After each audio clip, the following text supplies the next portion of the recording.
in the evening, and I ain't got nothing to say. I come home in the morning, I go to bed feeling the same way, and I ain't nothing but tired, and I'm just tired and bored with myself. Hey baby, I could use just a little help. Can't start a fire, you can't start a fire without a spark. This gun's for hire, even if we're just dancing in the dark.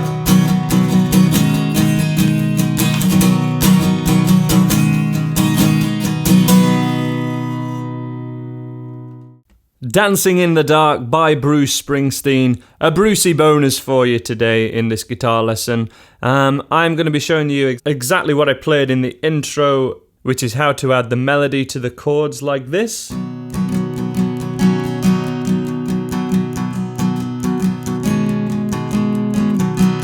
Okay, we're going to be covering that, but first of all, let's get the basics of the chords and the strumming down. So I'm playing a G chord with a capo at the 4th fret, which would put it in the key of the original. If you don't have a capo, you can still learn all this, but you just want the capo to put it in the tune and the key of the original song. And I'm playing the fingerstyle G, what I name the fingerstyle G. Many of you may know G like this or like this. This way of playing the G allows us to use the first finger and even the little finger to play melodic notes.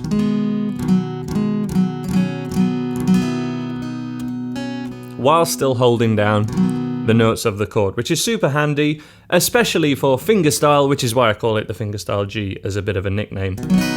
It doesn't have another name, it's just a standard G. And if we were doing this without the melody, the simplest way to do it is to play a G to a G6, which is just the first finger added here, 2nd fret, 4th string. And that would be, I get up in the evening, and I ain't got nothing to say. I come home in the morning. Okay, it's just one bar of each. You may see many chord sequences showing you that it's an E minor after the G. I think that still works, to be honest. I get up in the evening, and I ain't got nothing to say.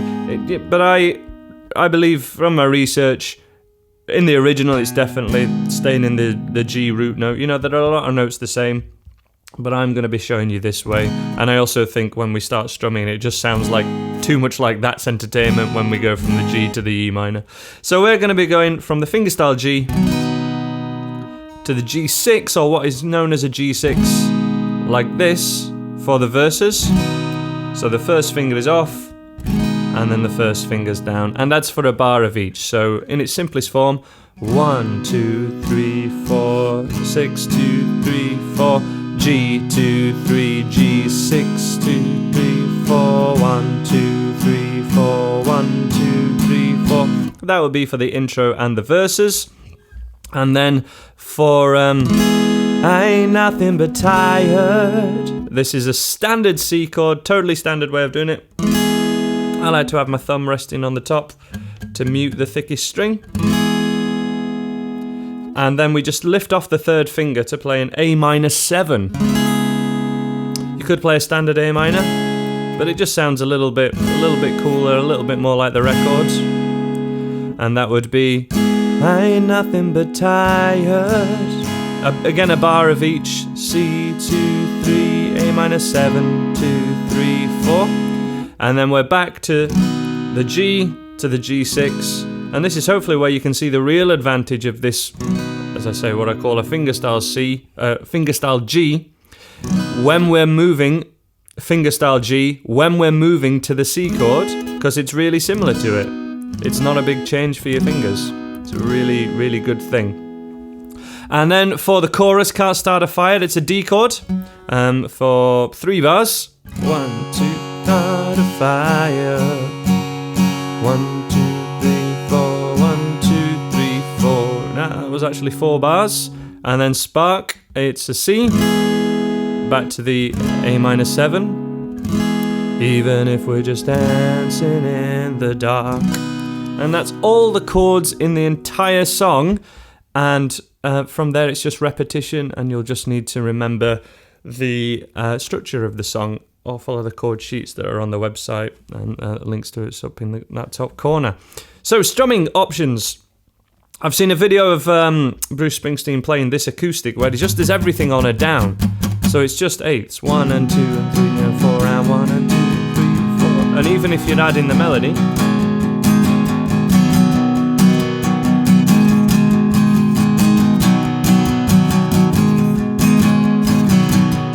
and if you just add in the 6,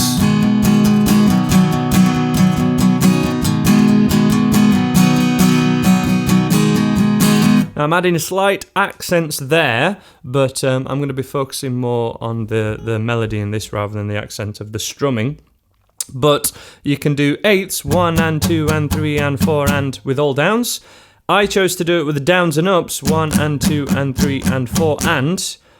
In the demo at the start of this video. The choice be yours, but from there we are accenting slight beats, generally accenting the beats where the melody is. So as I say, we're going to be focusing more on the melody, but the easiest way to do it with downs and ups would be 2, 3, 4, 1 and 2 and 3 and 4 and 1 and 2 and 3 and 4, 1 and 2 and 3 and 4 and 1 and 2 and 3 and 4 and 1 and 2 and 3 and 4 and 1 and 2 and 3 and 4. Okay, going between every one of these chords, just keeping that down and up going.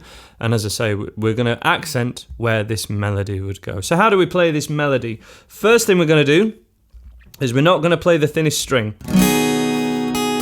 Okay? That sounds such a Beatles chord. It's another G6.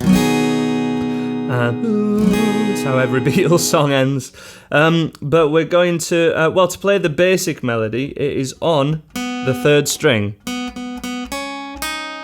That is the hook that everyone recognises.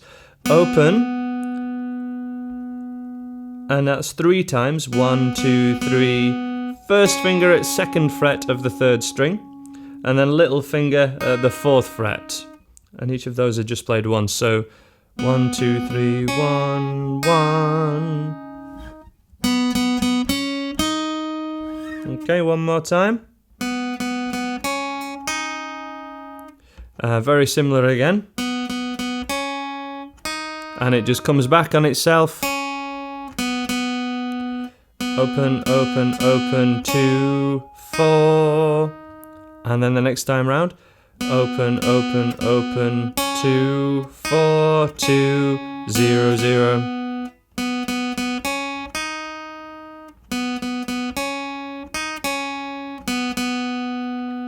It does go a lot with the melody as well.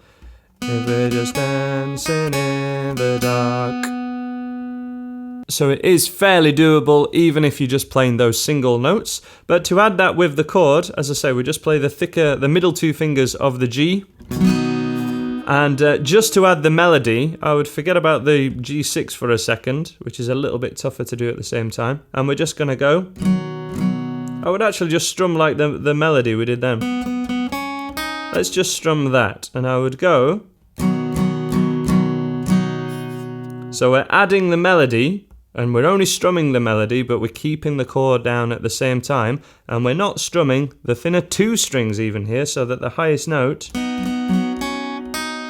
is the melodic note, and that's where it'll stick out a little bit more. So.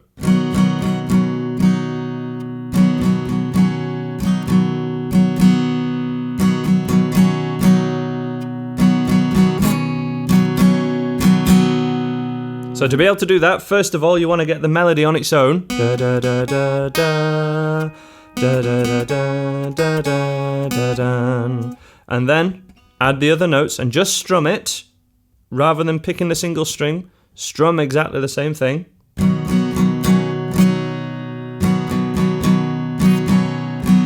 Now with the capo at 4th fret, these should be fairly much easier stretches than they would be without the capo. But if you're struggling to do these stretches, check out my finger exercises, where we'll cover how to get a bit more of a stretch in your hand and a bit more finger coordination to do this sort of stuff. Certainly we're using the little finger here. That's always the weakest for everyone. So if that little finger's not finding this note here, you know, that's understandable if it hasn't done this sort of stuff. But this is a great time to do it. From there, you have to have that melody and the rhythm of the melody really ingrained.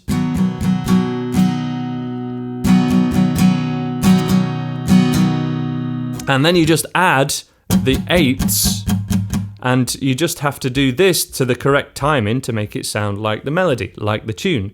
So an example of that would be nice and slow. 1, 2, 3, 4. 1 and 2 and 3 and 4.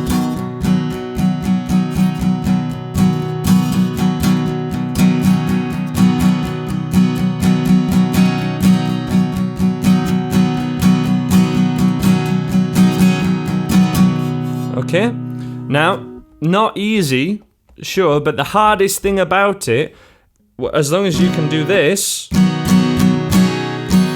that's step 1, well, step 2 really, after just getting the single notes. But once you've got that, the hardest thing about doing this is just knowing the rhythm.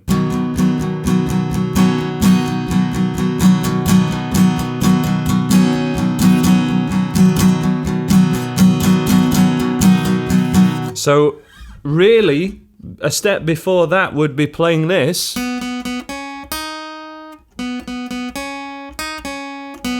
Along to the record. If you can join into the record with just that single note melody when it happens in the song, you should be able to then, and especially if you can strum along to the song with eighths, you should then be able to put the two together yourself. And if you can't put them together at the moment, I guarantee you, one of those things is the stepping stone, either playing the melody along to the record or doing just the strumming, the basic chords along to the record, is the thing that you're missing, either with this song or other songs in your repertoire.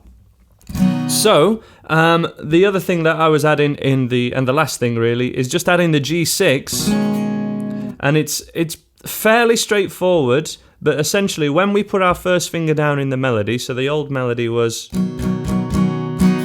when we put that first finger down, all we're going to do is also hit the string directly above it at the same fret, and we're going to flatten off our first finger in this fashion. And that, the result of that is...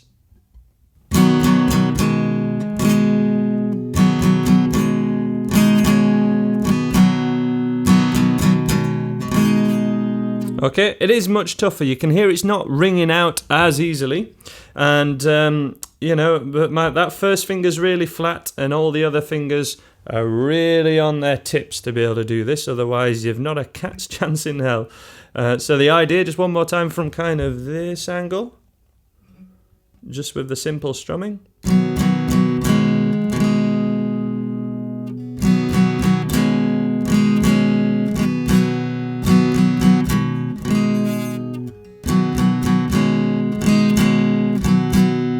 Again, harder for the strings to get ringing out, so definitely make sure you have.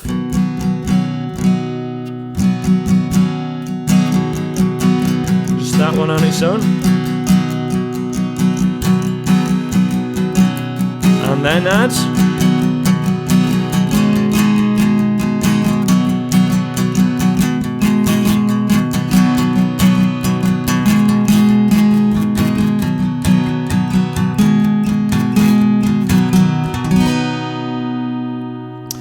The only other thing I add is a D sus4 when we go to can't start a fire, fire. D sus4, little finger here. Can't start a fire. That's another little embellishment that you can do. But other than that, that's everything that I demoed in the original, and that's how to play Dancing in the Dark by Bruce Springsteen.